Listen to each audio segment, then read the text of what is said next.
Guarantee ಯೋಜನೆಗಳಾದ Gruhalakshmi, ಶಕ್ತಿ, ಗೃಹ ಜ್ಯೋತಿ, ಅನ್ನಭಾಗ್ಯ ಮತ್ತು ಯುವನಿಧಿ ಯೋಜನೆಗಳಿಂದಾಗಿ ಮಾಸಿಕ ಸರಾಸರಿ 4,000ರಿಂದ 5,000 ರೂಗಳಷ್ಟು ಪ್ರತಿ ಫಲಾನುಭವಿ ಕುಟುಂಬಕ್ಕೆ ಪ್ರತ್ಯಕ್ಷ ಮತ್ತು ಪರೋಕ್ಷವಾಗಿ ಲಭಿಸುತ್ತದೆ.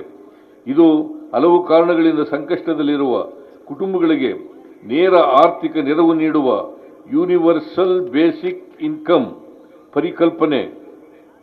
ಮುಂದುವರಿದ ರಾಷ್ಟ್ರಗಳಲ್ಲಿ ಆರ್ಥಿಕವಾಗಿ ಅಶಕ್ತ ವರ್ಗಗಳಿಗೆ ನೆರವಾಗಲು ಜಾರಿಗೊಳಿಸಲಾಗುತ್ತಿರುವ ಇಂತಹ ಯೋಜನೆಯೊಂದನ್ನು ಅತೀ ದೊಡ್ಡ ಮಟ್ಟದಲ್ಲಿ ಸಾಕಾರಗೊಳಿಸುತ್ತಿರುವ ರಾಜ್ಯ ಕರ್ನಾಟಕ.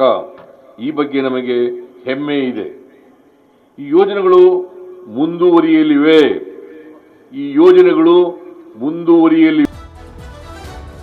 ಗ್ಯಾರಂಟಿ ಯೋಜನೆಗಳಾದ ಗೃಹಲಕ್ಷ್ಮಿ, ಶಕ್ತಿ, ಗೃಹ ಜ್ಯೋತಿ, ಅನ್ನಭಾಗ್ಯ ಮತ್ತು ಯುವನಿಧಿ ಯೋಜನೆಗಳಿಂದಾಗಿ ಮಾಸಿಕ ಸರಾಸರಿ 4,000ರಿಂದ 5,000 ರೂಗಳಷ್ಟು ಪ್ರತಿ ಫಲಾನುಭವಿ ಕುಟುಂಬಕ್ಕೆ ಪ್ರತ್ಯಕ್ಷ ಮತ್ತು ಪರೋಕ್ಷವಾಗಿ ಲಭಿಸುತ್ತದೆ.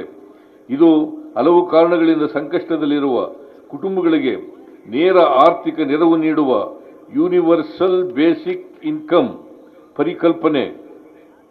ಮುಂದುವರಿದ ರಾಷ್ಟ್ರಗಳಲ್ಲಿ ಆರ್ಥಿಕವಾಗಿ ಅಶಕ್ತ ವರ್ಗಗಳಿಗೆ ನೆರವಾಗಲು ಜಾರಿಗೊಳಿಸಲಾಗುತ್ತಿರುವ ಇಂತಹ ಯೋಜನೆಯೊಂದನ್ನು ಅತೀ ದೊಡ್ಡ ಮಟ್ಟದಲ್ಲಿ ಸಾಕಾರಗೊಳಿಸುತ್ತಿರುವ ರಾಜ್ಯ ಕರ್ನಾಟಕ. ಈ ಬಗ್ಗೆ ನಮಗೆ ಹೆಮ್ಮೆ ಇದೆ. ಈ ಯೋಜನೆಗಳು ಮುಂದುವರಿಯಲಿವೆ.